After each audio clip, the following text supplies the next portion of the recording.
Au Québec, la discrimination à l'embauche frappe durement les personnes issues de l'immigration et les minorités visibles. Un nombre significatif d'employeurs à Montréal et au Québec sont plus susceptibles d'accorder une entrevue à un chercheur d'emploi dont le nom est à consonance franco-québécoise qu'à d'autres personnes dont le niveau d'éducation, de compétences et d'expérience est identique.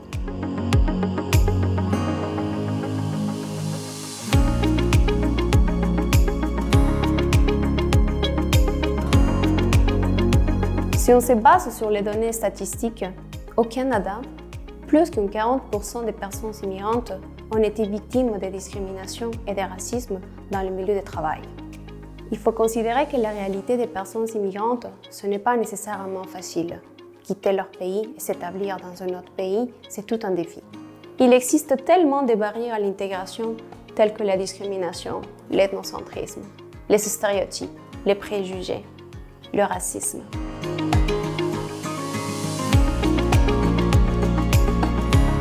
Le racisme se manifeste de façon très subtile à travers des microagressions. Les microagressions sont des phrases, des réflexions banales qui, a priori, sont anodines, mais en fait ont un impact énorme sur la personne qui le reçoit.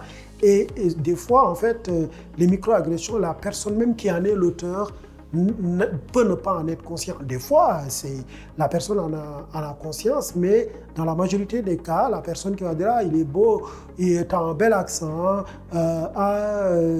mais t'es d'origine d'où? Je veux dire, toi, tes parents viennent d'où ?» C'est cette répétition des choses-là qui, à un moment donné, viennent chercher la personne. Et puis donc, si l'organisation, le milieu de travail n'est pas inclusif ou il n'y a pas de balise, ça donne des conflits latents, une ambiance, une atmosphère toxique.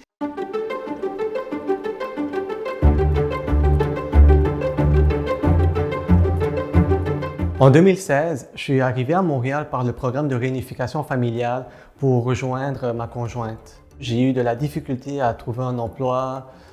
J'ai eu de la difficulté aussi avec la langue puisque je ne parlais pas français.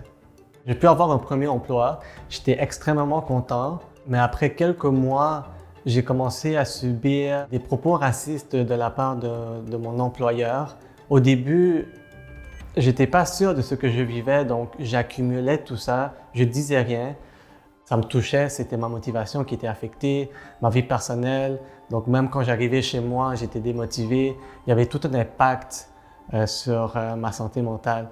J'ai quand même persisté durant 2 ans, mais après 2 ans, je n'étais plus capable et j'ai décidé de juste quitter mon emploi.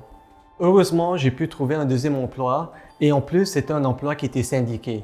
Donc, c'est sûr que sur papier, tu te sens réconforté. Tout se déroulait bien, mais après quelques mois, j'ai commencé à recevoir des propos racistes. Cette fois-là, je commençais à mieux connaître mes droits. Je suis allé voir le syndicat. J'étais aussi dans mon processus de francisation, donc j'étais en train d'apprendre. Quand je suis allé voir notamment le syndicat, j'ai expliqué la situation. Ce qui est arrivé, c'est qu'ils sont allés demander des questions aux personnes concernées et bien sûr, les personnes concernées ont dit qu'ils ont dit aucun propos raciste et ils se sont plutôt tous ligués contre moi pour dire que j'étais juste un mauvais travailleur, ce qui a fait en sorte qu'à la fin, je me suis fait renvoyer.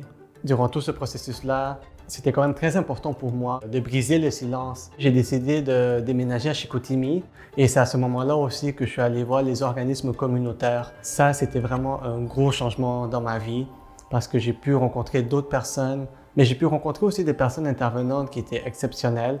J'ai pu construire notamment un réseau qui pouvait m'appuyer. Donc, pour une fois, je me sentais plus isolé, je me sentais plus seul. Le témoignage de Pablo illustre les obstacles auxquels sont confrontées de nombreuses personnes immigrantes et de minorités visibles au Québec. Malgré des compétences et une motivation élevée, elles se butent trop souvent à la discrimination et au racisme systémique. Heureusement, il existe des solutions. L'apprentissage du français, l'implication communautaire, la connaissance de ses droits, entre autres, sont des outils essentiels pour permettre aux personnes nouvellement arrivées de s'intégrer et de réussir au Québec. Et bien sûr, la société québécoise doit offrir des conditions favorables à ce processus d'intégration.